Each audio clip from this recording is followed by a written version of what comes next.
Nottingham that's produced a fair few fighters down the years. Wally Swift, Dave Needham, Harold Graham came from here though, came to be associated with Sheffield. Kirkland Lang, who actually beat Roberto Duran in his career. More latterly, Jav Khalik and the Booth brothers as well. There was Slugger O'Toole from Nottingham as well in years gone by.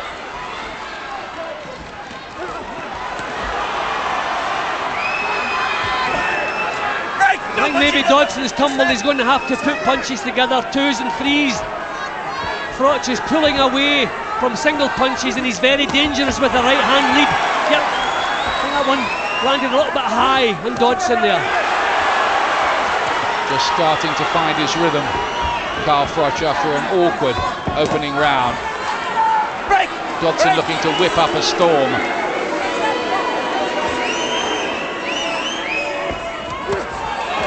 Nicely picked punch there on the back foot from Froch. Break! Time out! Come here. When I say break, no punches, you understand me? Break when I say, says ref Bill Edwards.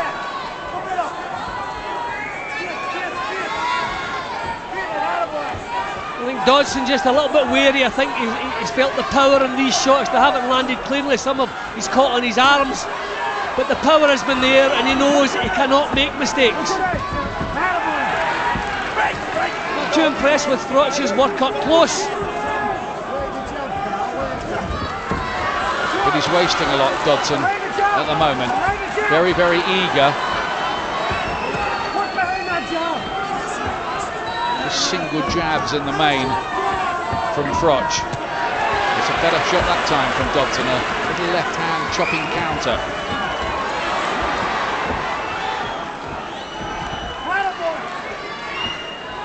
Quite a lot of debate, hasn't there, Jim, about how good Carl Froch is, and opinions do vary. Well, I have a fairly high opinion of him. I don't think he believes me in some of my commentaries, but I just feel he does things wrong on purpose. It's part of his style. He takes chances, he hangs his chin out, drops his hands. But I have no question in my mind, he is ready to move on from domestic level. He is heading towards world class. Sometimes I just wish he would tighten things up a little bit. I guess he just fights the way he fights, doesn't he? I guess a style is like a DNA almost, doesn't it? Yeah, but and having said that, I mean that the fans react well to it. It is exciting to watch. See, I think the big difference when Froch lands the punch, Dodson, and that's a beautiful shot. That was the shot that floored Brian McGee. Exact same right hand uppercut. And have lured him into that, and there's another good shot, and Dodson goes down, picking the punches quite carefully. Froch nods to the crowd almost nonchalantly as Dodson takes this count. Is he going to get up? No, he isn't. It is all over. Tony Dodson is knocked out. Carl Froch retains the British and Commonwealth Super-Middleweight titles. Over and over quickly as well in round 3, and Froch gives the Nottingham fans exactly what they came for. Yeah, well, I think another performance from Carl Froch, where if you want you can nitpick with the technique, the way he got about it. Again, the message is, I'm Carl Froch, I'll do it the way I want to do it, and that's the way I wanted to do it, and the job's done, and rather convincing like that. A beautiful uppercut to set that up with a tremendous body shot. No way Tony Dodson could come back from that. He's done it again. 20 unbeaten fights now for Carl Froch, and already ranked high in the world, number 4 in fact by the WBO and WBC, 7 by the IBF. He's chasing Joe Calzaghe. It's hard to see that particular fight coming off. Well, Tony Dodson, he had a lot to say before the fight, but I'm afraid his challenge lasted just 3 rounds after what was a bright start for him.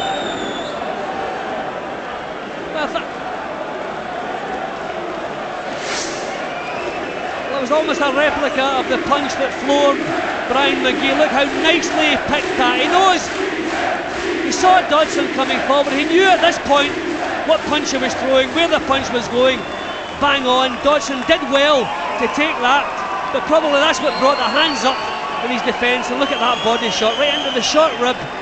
Can't toughen up things down there, and that just took everything away from Dodson. Beautiful punch.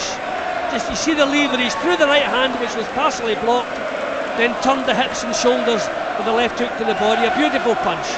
Quality shot, wasn't it, Jimmy? It just knocked everything out of Dodson.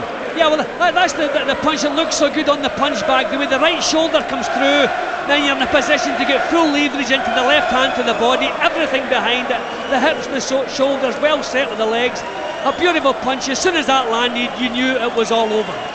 And he has a Lonsdale belt to keep now. He can put it on the mantelpiece back at home, Carl Froch, and that he would regard as landmark #1. He says he wants to do it the old-fashioned way, British, Commonwealth, well, European title, that would beckon certainly for him, and beyond that, maybe a big world title chance for Carl Froch. Great night for him here. He's done it in 3 rounds. Ladies and gentlemen, after 2 minutes 55 seconds of round 3, the referee's count had reached 10. The winner by count out, and still Super-Middleweight champion of Great Britain and the Commonwealth, Carl Froch. Ladies and gentlemen, please show your appreciations, Tony Dodson. And I'll now ask the steward in charge, Mr. Tony Behan, to present the Commonwealth belt and the Lonsdale belt, which Carl now makes his own property. Ladies and gentlemen, the Super-Middleweight champion of Great Britain and the Commonwealth, Carl Froch.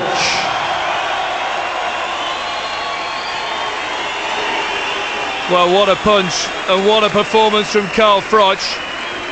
We'll let him milk the applause centre stage there for a while as the 5,000 fans here call his name. We'll get the thoughts of Johnny Nelson on that performance very, very shortly as well. We'll hear from Carl Froch himself in a few minutes' time as he makes his way out of the ring any second now.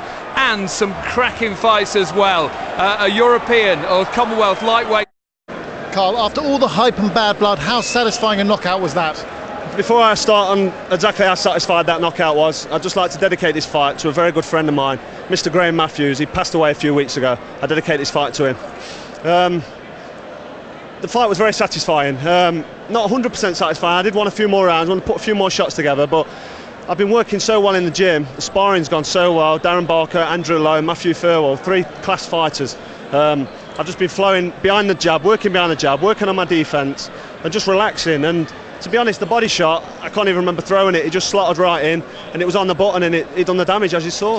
How personal was it in there, and are you friends now? To be honest, it wasn't major personal. There was a little bit of gripe before the fight because he'd pulled out so many times previous to this meeting. Obviously, I give him a little bit of stick for pulling out, purely to try and get him in the ring. Fair play to him, he turned up in great shape, he's been training hard, but it shows how good I am. I mean, I outclassed him from round 1, caught him with some good shots. He hit me with a couple in the first round, but that was no problem whatsoever. And then I got him out of there, a little sweet left hook to the body, couldn't have gone better. You've got the Lonsdale belt for keeps. What does that mean to you now? It means a great deal to me. It's a very prestigious belt. It's something to show the kids and the grandkids, if I have any, that is. And obviously, hang it on the wall, I've made history. But now I've won the British title outright. I'm going to sit down with Mick Hennessy, my promoter, and have a look forward. We'll probably go for the European and then look at establishing myself firmly as a world-class fighter. I mean, I'm number 3 with the WBC, so maybe a top international fight early in the new year. Well, let's work with your promoter, Mick Hennessy. How quickly can Carl be out again, and what are you looking for? European title next? We are, certainly. We're probably February, I would say. It's a bit political with the European title at the moment. We'd like to get that as his very next fight, but if that isn't possible, we'll probably, we'll look for an international fight and then we'll call for a final eliminator for the WBC title. He's number 3 with the WBC. Lucien Boutte, the Canadian's number 2. Number 1, Librado Andrade, and Kessler, the champion. Librado Andrade and Kessler are fighting in March. So, if we can't get the European title, we'll probably go after Lucien Boutte in a final eliminator, and then the winner fights the winner of Librado Andrade, Kessler. And, but there's always the Calzaghe fight if he wants to step up. He's fighting the likes of Sakio Biko. This is the best super middleweight in the planet. And if he wants a major domestic showdown, forget Clinton Woods Calzaghe. This is far bigger fight, much bigger. Well done tonight. Well done.